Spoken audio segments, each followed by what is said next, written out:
헌법재판소는 오는 4월 4일 오전 11시 윤석열 대통령 탄핵 심판의 최종 결론을 발표하기로 결정하였습니다.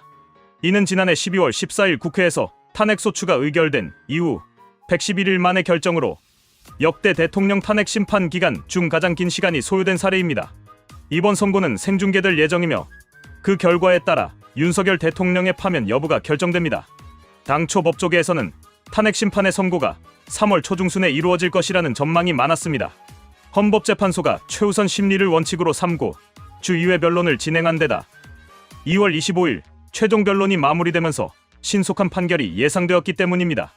과거 노무현, 박근혜 전 대통령의 탄핵 심판이 변론 종결 후 10일에서 14일 이내에 선고가 내려졌던 전례를 고려할 때 윤 대통령의 심판도 비슷한 기간 내에 결론이 나올 것이라는 분석이 많았습니다.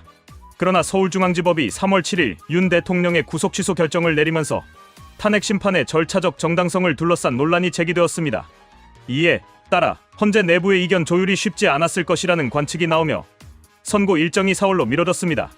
더불어민주당은 탄핵 심판 초기부터 8대 0 전원일치 인용 파면을 주장했지만 시간이 지나면서 기각 또는 각하 의견이 나왔을 가능성이 제기되었습니다. 특히 마은혁 헌법재판관 후보자의 임명 여부가 주요 쟁점이 되었습니다. 민주당은 마 후보자의 임명을 강하게 요구하며 한덕수 대통령 권한대행에 대한 재탄핵까지 언급하는 등 압박을 가했습니다.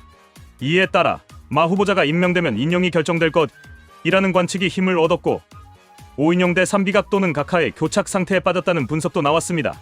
그러나 헌법재판소는 결국 마 후보자가 없는 상태에서 8인 체제로 결정을 내리기로 하였습니다. 이는 4월 18일 문영대 헌재수장 권한대행과 이미선 재판관이 후임 없이 퇴임하는 점을 고려한 것으로 보입니다. 윤 대통령의 탄핵 여부를 가를 핵심 쟁점은 5가지입니다. 첫째, 지난해 12월 3일 발표된 비상계엄 선포의 실체적 절차적 위헌 여부입니다. 둘째, 포고령 1호가 헌법에 위배되는지 여부입니다. 셋째, 군대 및 경찰을 동원하여 국회를 봉쇄하고 진입한 것이 합헌인지 여부입니다. 넷째, 중앙선거관리위원회를 장악하려 한 것이 헌법에 위반되는지 여부입니다. 다섯째, 정치인 및 법관 체포 지시가 법적 근거 없이 이루어졌는지 여부입니다. 민주당은 처음에는 형법상 내란죄도 탄핵소추 사유로 포함시켰으나 변론 초기에 철회하였습니다. 11차례에 걸친 변론 과정에서 국회 측과 윤 대통령 측은 팽팽히 맞섰습니다. 국회 측은 윤 대통령이 비상계엄 선포의 요건을 갖추지 않은 상태에서 이원적 결정을 내렸다고 주장하였습니다. 반면 윤 대통령은 국회의 망국적 독재로 인해 국가 위기가 발생했으며 이에 따라 주권자인 국민이 직접 나서야 한다고 판단했다고 반박하였습니다. 또한 국회 측은 비상계엄을 위한 국무회의가 절차적 실체적 요건을 충족하지 못했다고 주장했지만 윤 대통령 측은 비상계엄 논의는 일반적인 정례줄에 국무회의와는 다르게 진행될 수밖에 없다고 반박하였습니다. 국회 봉쇄 및 진입 문제에 대해서도 국회 측은 계엄군의 국회 진입은 폭동이라고 주장했지만 윤 대통령 측은 의원 및 직원들의 출입을 막지 않았으며 국회의 계엄 해제 요구한 의결도 방해하지 않았다고 맞섰습니다. 헌재는 5가지 쟁점 중 하나라도 중대한 위헌 위법이 있다고 판단하면 윤 대통령을 파면할 수 있습니다.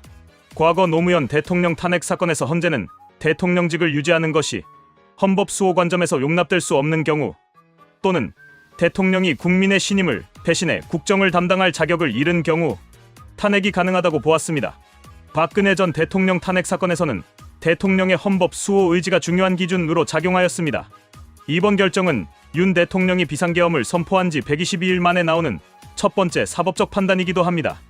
만약 헌재가 계엄 선포를 위헌 위법으로 판단할 경우 내란 우두머리 혐의로 기소된 윤 대통령뿐만 아니라 김용현 전 국방부 장관 등 관련자들의 형사 재판에도 영향을 미칠 것으로 예상됩니다.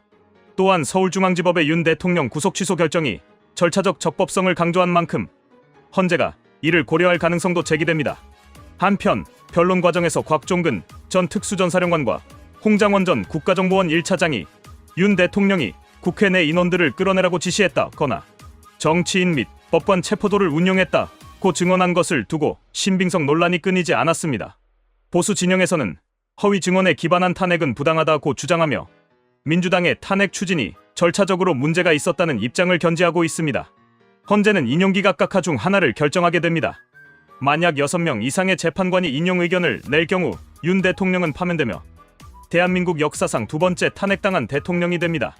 반면 3명 이상의 재판관이 기각 또는 각하 의견을 낼 경우 윤 대통령은 즉시 대통령직에 복귀하게 됩니다.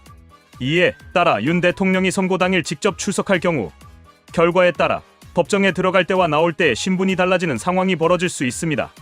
이번 헌재 판결은 대한민국의 헌정질서와 대통령의 권한에 대한 중요한 법적 기준을 제시할 것으로 보입니다. 그 결과에 따라 향후 전국의 흐름이 크게 달라질 것으로 예상되며 여야 간의 정치적 대립 역시 더욱 격화될 가능성이 있습니다. 이제 국민들은 헌재의 결정을 지켜보며 대한민국 민주주의의 새로운 분기점을 맞이하게 될 것입니다.